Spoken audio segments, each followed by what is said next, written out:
Green Oscar বঁটাৰে সন্মানিত দদৰাৰ হাড়গিলা বাইদেউ অৰ্থাৎ পূৰ্ণিমা বৰ্মনে আৰম্ভ কৰিছে এক অভিযানৰ।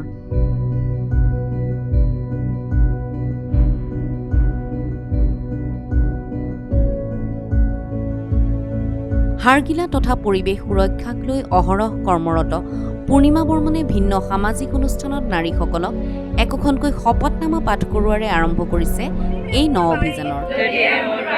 হাড়গিলা চৰাইয়ে বাঁহ সাজিছে,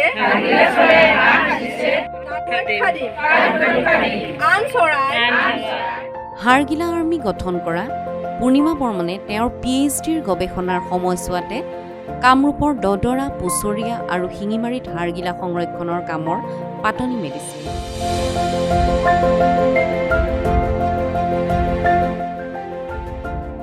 হাড়গিলা সংৰক্ষণৰ দৰে এক অভিনৱ প্ৰচেষ্টাক অহৰহ প্ৰয়াসেৰে আগুৱাই নিয়া পূৰ্ণিমা বৰ্মনৰ এই পদক্ষেপ অতি প্ৰশংসনীয়।